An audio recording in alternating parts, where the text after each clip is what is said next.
La paix et la sécurité demeurent des conditions sine qua non pour la stabilité des États et constituent, avec le développement, un triptyque interdépendant. L'Afrique fait face à ces défis sécuritaires dans un contexte économique global morose et dans certains pays, les avancées économiques pourraient être remises en cause par les répercussions sur les populations, l'environnement, les infrastructures et les institutions des nombreux conflits et de crises.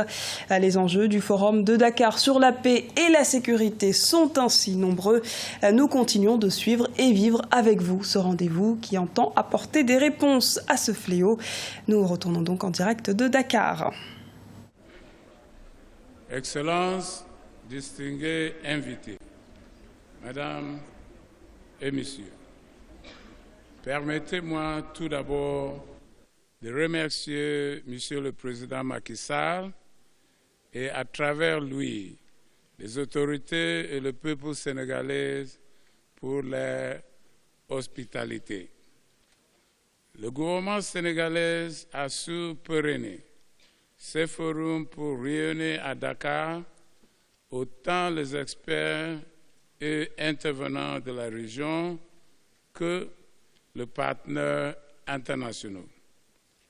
Le succès de l'événement tient pour beaucoup aux thèmes essentiels qui sont abordés et qui concernent l'avenir même de la région. L'actualité, hélas, rend l'examen d'extrémisme violent et des moyens d'y faire face plus pertinent que jamais. C'est en effet un constant amer que nous devons faire au vu de l'année écoulée. Du Mali à la Côte d'Ivoire, au Burkina Faso et dans le pays du bassin de lac Tchad, la menace prend de l'ampleur. Au Mali même, nous assistons à une expansion de la violence avec des alliances entre groupes criminels et terroristes qui portent désormais la menace à une centaine de kilomètres à Bamako. Derrière ce groupe extrémiste, l'objectif politique se confond avec la consolidation de structures mafieuses. Parties prenantes dans le trafic d'armement dans la région, ils ciblent sciemment les armées régulières au Mali et dans la région limitrophe du Burkina Faso et du Niger pour assurer une capacité et des moyens offensifs toujours plus grands. Ce même phénomène est illustré au nord-est du Nigeria et dans la zone contiguë au Cameroun, Tchad et au sud Niger. Les stratégies visent également la mainmise sur les ressources naturelles, telles que l'ont souligné le chef de service de sécurité durant la dernière réunion du processus de Nouakchott à Abidjan le mois dernier. Les pays concernés paient un prix exorbitant. Violence continuelle contre les populations civiles et conditions humanitaires alarmantes. Nécessité de maintenir la mobilisation sécuritaire, drainant ressources financières, matérielles et humaines. Simultanément, l'expérience que nous vivons dans la région montre que l'altération de l'activité sociale et économique est un terreau facilement exploité par le groupe extrémiste pour le recrutement de combattants et en particulier les jeunes. Dans ce contexte, les réponses militaires régionales, à l'image de MJTF et le groupe G5 de forces régionales spécialisées contre le terrorisme actuellement à l'étude sont appelés à se développer. Le cadre juridique et de la question des ressources financières conditionne l'efficacité de la réponse. Dès 2002, l'Union africaine a jeté la base d'une série d'instruments légaux, notamment le plan d'action sur les moyens de prévenir et de combattre le terrorisme en Afrique, ainsi que les lois types sur le terrorisme. La déclination de l'initiative au plan national demeure inégale. Au sommet des lois à Kigali, en juillet dernier, les États ont décidé de la création d'un fonds pour la lutte et la prévention du terrorisme et de l'extrémisme violent. Il faut à présent les opérationnaliser. La lutte contre Boko Haram requiert en particulier une harmonisation des règles judiciaires nationales entre les pays des bassins de lac Tchad. L'affirmation des institutions de l'État des droits dans la réponse au terrorisme est impérative. Fragilisées, elles sont en effet sous d'instabilité. Les pertes de crédibilité nourrir la propagande extrémiste. Face aux menaces, nous assistons à une mobilisation des États de institutions régionales qui doit être résolument soutenue dans leurs efforts. En première ligne, la réponse des forces de sécurité et des institutions concernées. Les arrestations suite aux attentats de Ouagadougou et Grand Bassam ont montré que les résultats sont possibles avec une meilleure coordination régionale. Le partage d'informations et les initiatives concertées restent essentielles pour un travail d'investigation efficace, y compris les enquêtes financières et la documentation des réseaux transnationaux. Je vais saluer ici la vigilance des institutions nationales spécialisées, telles la Division d'investigation criminelle DIC au Sénégal, activement impliquée dans le démantèlement des réseaux de soutien aux groupes terroristes basés au Mali, en Libye ou au Nigeria.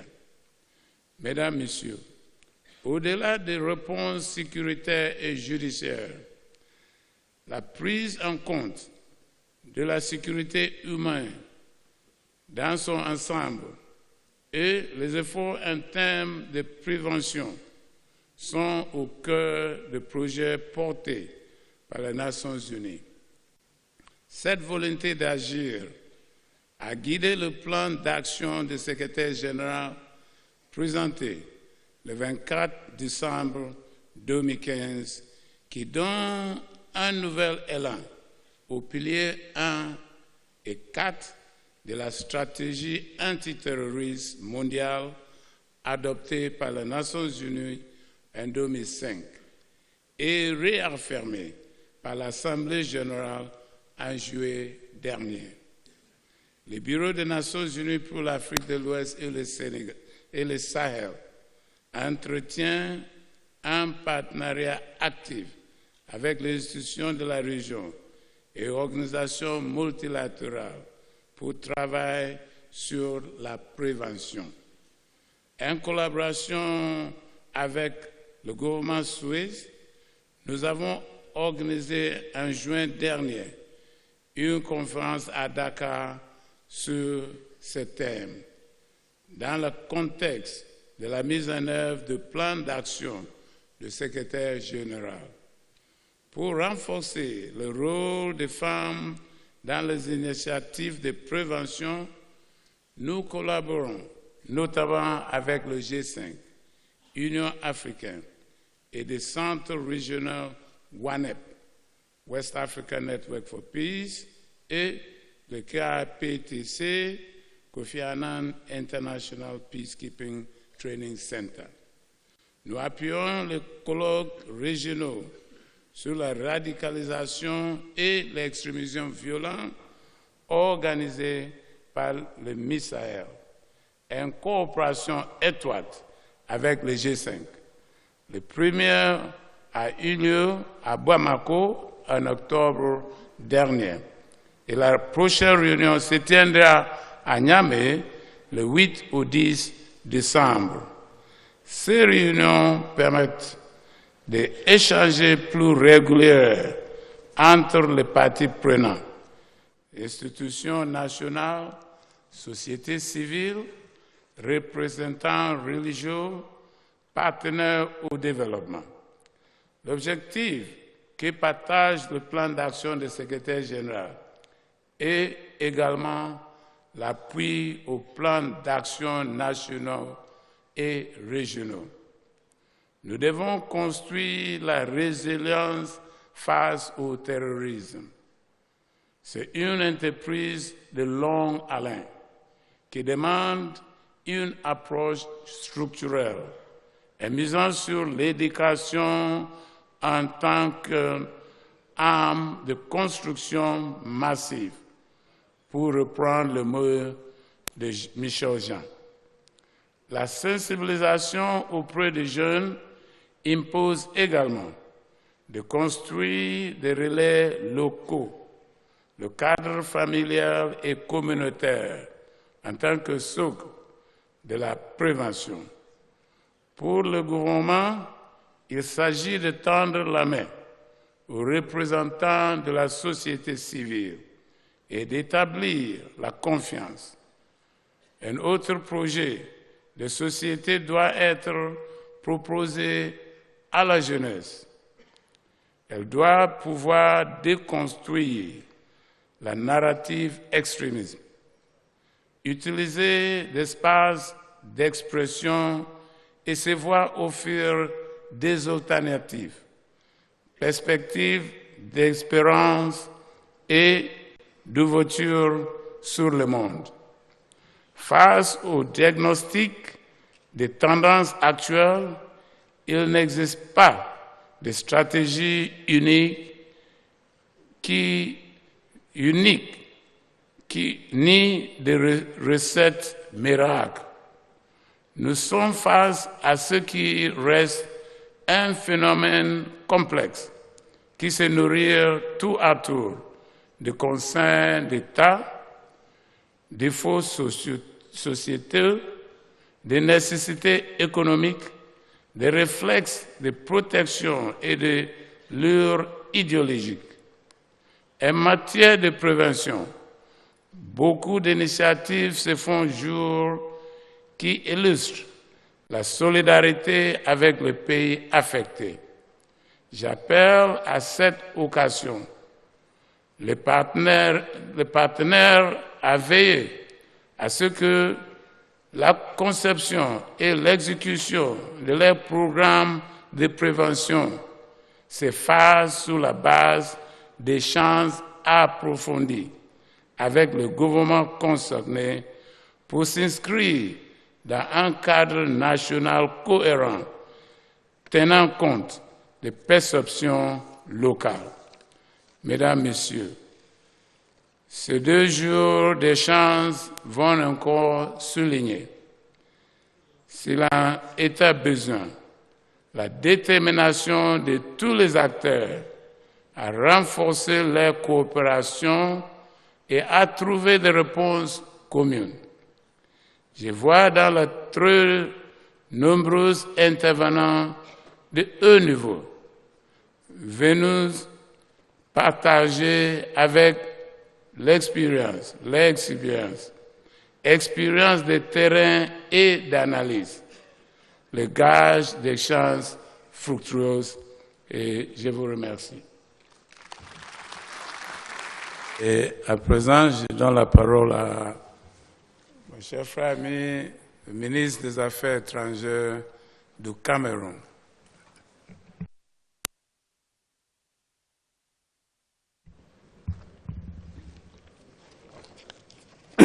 Monsieur le Président et cher ami, professeur Chambas, je voudrais d'abord vous demander de bien vouloir transmettre au président Macky Sall, puisqu'il n'est plus dans la salle, les salutations chaleureuses de son frère, le président Biya, et surtout de lui renouveler les très vives félicitations du président du Cameroun pour l'heureuse initiative qu'il a prise d'organiser ce 3e forum international de Dakar sur la paix et la sécurité en Afrique.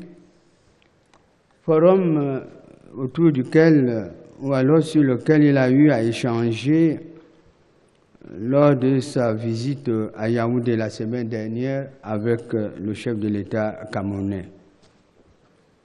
Ceci dit, Monsieur le Président, Mesdames et Messieurs les ministres des Affaires étrangères, Excellences, Mesdames et Messieurs les ambassadeurs, Mesdames et Messieurs, permettez-moi de me joindre aux propos de mon collègue de Mauritanie pour vous dire combien c'est un agréable plaisir pour moi d'adresser mes très vifs remerciements aux autorités sénégalaises et d'exprimer également la gratitude de ma délégation pour la qualité de l'accueil et l'hospitalité qui nous sont réservés depuis notre arrivée dans cette belle cité dakaroise. Ce forum qui découle du sommet de l'Élysée pour la paix et la sécurité en Afrique de 2013 à Paris répond à l'impérieuse nécessité de convenir des orientations stratégiques futures pour consolider la paix et la sécurité en Afrique. En effet, la communauté internationale fait face actuellement à de nombreux défis, au centre desquels figure la montée en puissance du terrorisme et de la radicalisation violente. Notre continent n'en est pas épargné au regard de la multiplication des mouvements terroristes qui sèment la terreur dans bon nombre de pays africains. En Afrique centrale et de l'Ouest, le groupe terroriste Boko Haram sévit au Nigeria, au Cameroun, au Tchad et au Niger. Bref, dans la zone de pourtour du bassin du lac Tchad. De même, on ne peut ne pas citer en Sardine qui mène des attaques au Mali, au Burkina Faso, voire en Côte d'Ivoire. Du côté de l'Afrique de l'Est et de la Corne de l'Afrique, il est important de citer le groupe Al-Shabaab qui s'illustre par des actions terroristes en Somalie, au Kenya, sans oublier le groupe AQMI dans la zone maghrébine. Toutes ces kyrielles de mouvements se réclament plus ou moins d'Al-Qaïda et de Daesh, dont ils adoptent l'idéologie et les méthodes organisationnelles de lutte. La question qui se pose donc aujourd'hui est de savoir quelles sont les causes, les objectifs et les solutions pour en venir à bout de ces mouvements terroristes qui entraînent les jeunes de notre continent dans le radicalisme violent. En ce qui concerne les causes, elles sont multiples si l'on s'en tient aux arguments, je dis bien aux arguments, avancés souvent à tort par les adeptes de ces mouvements et qui mettent en exergue les points suivants. D'abord, le problème de la gouvernance politique. En second lieu, le problème de la gouvernance économique. Je dirais en troisième lieu les questions sociétales qui sont liées au chômage, à la pauvreté. Suit ensuite la problématique de l'identité culturelle. Et enfin, et c'est le plus grave, le problème ou la problématique religieuse, car il est regrettable de relever aujourd'hui que beaucoup de ces mouvements terroristes se réclament comme étant les défenseurs de l'islam. Et malheureusement, comme l'a dit tout à l'heure le président Macky Sall, leur doctrine est à l'opposé de l'islam, qui est une religion de paix, de fraternité, de tolérance et de solidarité. Excellences, Mesdames et Messieurs, ces mouvements, en somme, pour eux, il est question de déstabiliser les États modernes africains en construction pour mettre en place des régimes intégristes à travers l'instauration des califats. Je voudrais parler de mon pays, le Cameroun, pour continuer mon propos et vous dire que, comme vous le savez, le Cameroun fait face depuis près de 3 ans aux attaques de Boko Haram dans la partie septentrionale de mon pays. Ces attaques sont caractérisées par des violences atroces, des tueries, des destructions, notamment des écoles, des hôpitaux, des lieux de culte, des plantations, du bétail, sans compter les nombreux viols ainsi que les enlèvements multiples. Face à cette situation, le président Paul Biya a déclaré la guerre ouverte à Boko Haram. Lui qui, au début de cette situation, avait déjà alerté la communauté internationale sur le caractère extrêmement dangereux et violent de cette secte.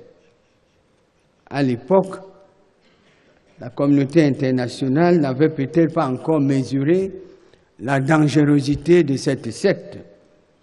Il a fallu que les mouvements se multiplient un peu partout, je veux dire les mouvements terroristes, pour qu'il y ait une vraie conscientisation de la communauté internationale sur nos dangers terroristes dans la sous-région d'Afrique centrale et notamment autour du bassin et du lac Tchad. Face à cette situation, le président de la République et son gouvernement ont pris des mesures énergiques qui consistent ainsi à mettre en déroute et à mettre hors d'état de nuire la secte terroriste Boko Haram, même si aujourd'hui elle continue encore à mener des attaques à l'endroit du Cameroun.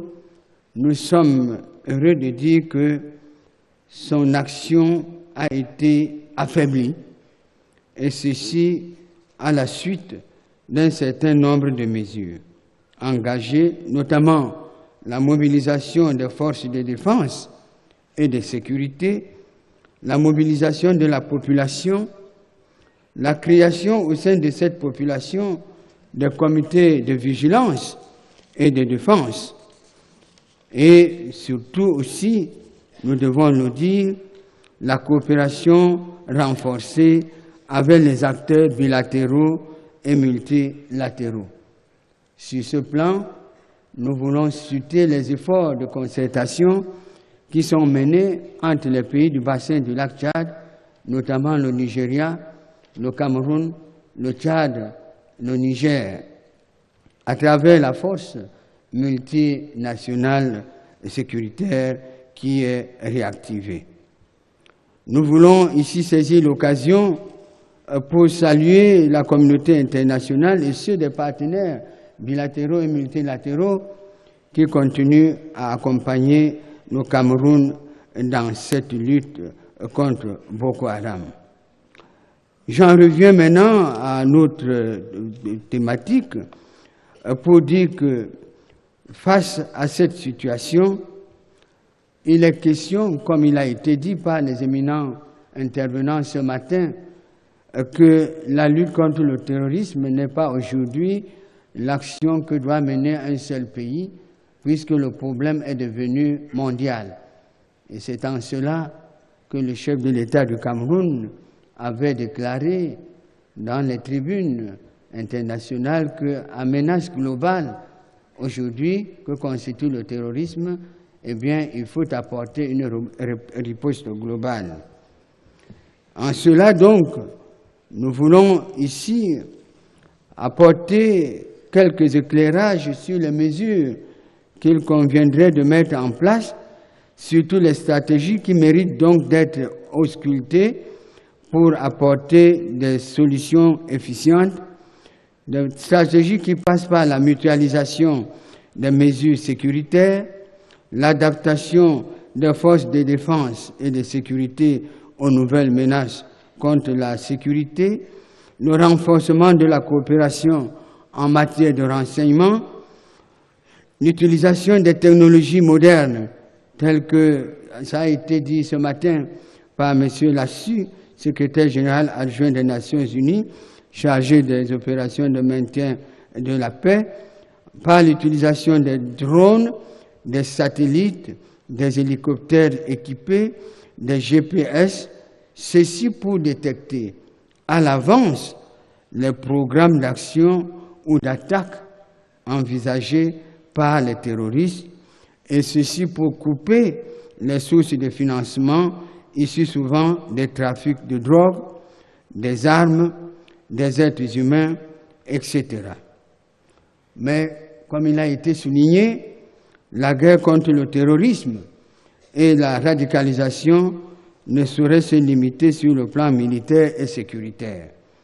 Il importe pour nos États de créer des conditions de paix, de stabilité et d'intégration qui doivent être sous-tendues par l'éducation à la citoyenneté, surtout en direction des jeunes, pour les prémunir de l'attractivité de ces sectes, le développement économique endogène et inclusif, la lutte contre le chômage, surtout des jeunes et des femmes, la promotion de l'état de droit, on l'a dit, la consolidation des droits de l'homme et des libertés, ainsi que l'avancement de la démocratisation, le renforcement des capacités des personnes en charge de l'enseignement religieux, les politiques de déradicalisation des jeunes qui doivent être mis dans les curricula de l'action des forces de défense, enfin le renforcement de l'implication des organisations internationales, notamment des Nations Unies, en ce qui concerne l'Afrique, l'implication forte de l'Union africaine, l'implication des collectivités locales, des médias et des organisations de la société civile dans la prévention de la lutte contre l'extrémisme violent. Distingués participants, je ne saurais terminer mon propos sans exprimer au nom de son Excellence Paul Biya, une fois de plus, à Monsieur le Président de la République du Sénégal, son Excellence Macky Sall, les salutations et surtout l'appréciation positive d'avoir inscrit parmi les priorités dans l'agenda de la présidence sénégalaise du Conseil de sécurité des Nations Unies les questions sécuritaires. Je voudrais vous saluer également et pour vous dire combien il nous a plu d'être appelés ici à poser ce diagnostic de la préoccupation du terrorisme en Afrique et d'avoir pu apporter à notre modeste niveau quelques pistes de solutions de lutte contre ce phénomène et aussi de la mise en place de toutes les stratégies susceptibles d'aboutir à son éradication. Je vous remercie de votre bien aimable attention.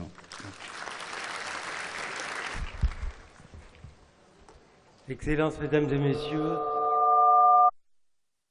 à mon tour, je voudrais remercier chaleureusement les intervenants de ce premier panel.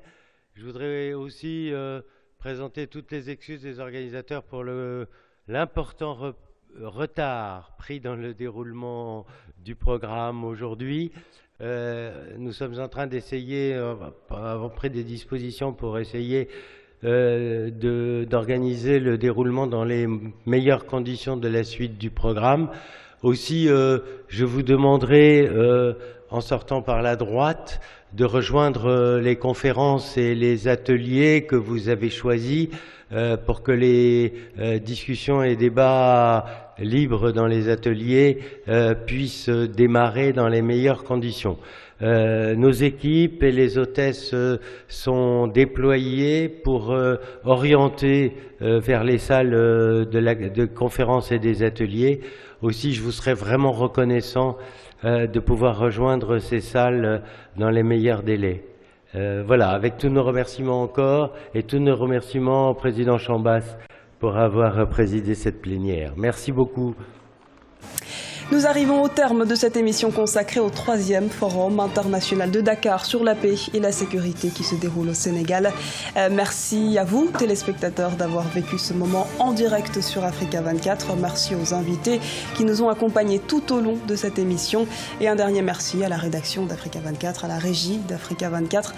Je vous retrouve pour le second jour de ce forum. Restez sur Africa 24, l'information continue sur notre antenne.